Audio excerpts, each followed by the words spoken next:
শুভ সকাল বন্ধুরা, আশা করি তোমরা সকলে খুব ভালো আছো। আমিও ভীষণ ভালো আছি। আজকে হচ্ছে হনুমান জয়ন্তী।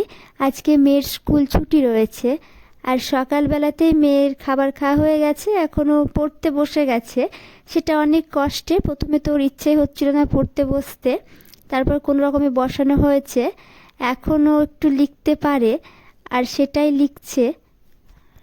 কিছুক্ষণ পড়াশোনা করার পর মেয়ের আর ইচ্ছে করলো না পড়াশোনা করতে, এখনও বসে গেছে হাতে পেন দিয়ে ফুল আঁকাতে। ও এখন পেন পেন্সিল যেটাই পায় তাই দিয়ে মেঝেতে খাতাতে ছবি আঁকার চেষ্টা করে। এদিকে আমি বসে গেছি রান্না করতে, ভাতটা বসিয়ে দিয়েছি। ভাবছি আজকে এঁচোড়টা করব, কিন্তু যেমনই এঁচোড়টা কেটেছি এঁচোড়টা দিয়ে প্রচুর আটা বেরোচ্ছে। আমি ভাবতেই পারিনি যে এত আটা বেরোবে। আমাদের এখানে যে এঁচোড়গুলো পাওয়া যায় সেগুলো 2-3 দিন আগেকার পাড়া হয়, তার জন্য এতটা আটা বেরোয় না। আর আজকে দেখছি মনে হচ্ছে গাছ থেকে টাটকা পাড়া এঁচোড়টা। আমার এঁচোড় কাটাটা প্রায় শেষের দিকে। মেয়ে আজকে বাড়িতে আম দেখেছে, ওর এখন ইচ্ছে হয়েছে আম খেতে, তাই আমাকে বারবার করে বলছে আমটা কেটে দাও। আগে ওর আমটা কেটে দিই, না হলে কান্না করতে শুরু করে দেবে। তারপরে বাকি সবজিগুলো কেটে নেব।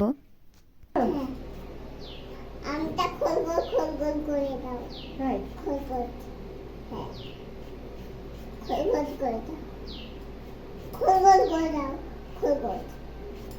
খোল গোলটা করে দাও। তুমি এর আগে কোনদিন আম খেয়েছো? হ্যাঁ, খেয়েছো? কাটি দিতে। খেতে কেমন লাগে আম? ভালো। টক না মিষ্টি? এর রং কি? সাদা। এই রংটা একটা কি রং এটা? পাতা রং গাঢ়। হ্যাঁ, পাতার রং। পাতার রং কি হয়? লবণ দিয়ে খাবি? হ্যাঁ। কেমন লাগছে? Tata tata. হ্যাঁ, টাটা করে। করে নাও। করে। এখন সন্ধেবেলা আমরা সকলে মিলে রেডি হয়ে গেছি। আমরা যাচ্ছি আমাদের এখানকার হনুমান মন্দিরে হনুমান ঠাকুর দেখতে। আমার মেয়েও রেডি হয়ে গেছে। ওকে আজকে দেখো এই ছোট ক্লিপগুলো মাথায় দিয়ে দিয়েছি। ওর চুলগুলো ভীষণ ছোট ছিল, তার জন্য ওকে এই ক্লিপগুলো দিয়ে দিতাম না, আমি মাথায় দিতাম। সেই কারণে খুব কান্নাকাটি করতো। আজকে ওকে দিয়ে দিয়েছি, ওর খুব আনন্দ। আমরা চলে এসেছি হনুমান মন্দিরে। এর আগে যে মন্দিরে গিয়েছিলাম সেখানে ভীষণ ভিড় ছিল, যার কারণে ভিডিও করতে পারিনি। এই হনুমান ঠাকুরটা দেখতে আমার বেশ ভালো লেগেছে। এই হনুমান ঠাকুরটা দেখার পর আমরা এবার চলে এলাম আর একটা হনুমান মন্দিরে। কিন্তু এখানে এসে দেখছি যে এখনো পুজো শুরু হয়নি, পুজোর প্রস্তুতি চলছে। পুজো শুরু হতে এখনো বেশ কিছুক্ষণ দেরি আছে, এখানে আর বেশিক্ষণ দাঁড়াবো না। এরপর আমরা চলে এলাম সেলের বাজারে কিছু কেনাকাটা করার জন্য। আমরা সেলের বাজারের ভেতরে ঢুকে পড়েছি। ঢোকা মাত্রই মেয়ে ওর নিজের জন্য জামা পছন্দ করতে শুরু করে দিয়েছে। এখনও দেখছে ও কোনটা নেবে। এরকম জায়গায় এলে মেয়ের আমার ভীষণ ভালো লাগে। আমরা ভেতরে বেশিক্ষণ থাকলাম না, কারণ আজকে বাজারে প্রচুর লোক এসেছে, তার উপর ভীষণ গরম এখন।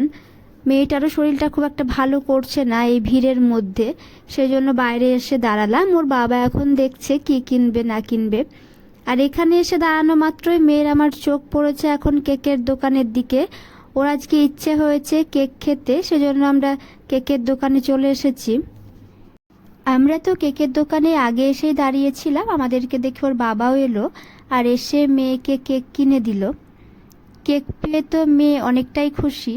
আর এখানে আমরা এখন দাঁড়িয়ে আছি। দাঁড়িয়ে থাকতে থাকতে একটা জিনিস চোখে পড়ল, বাজারের ভেতরে যেমন লোক ছিল বাইরেও কিন্তু তার থেকে কম লোক নয়, বরং অনেক বেশি লোকই রয়েছে এখানে।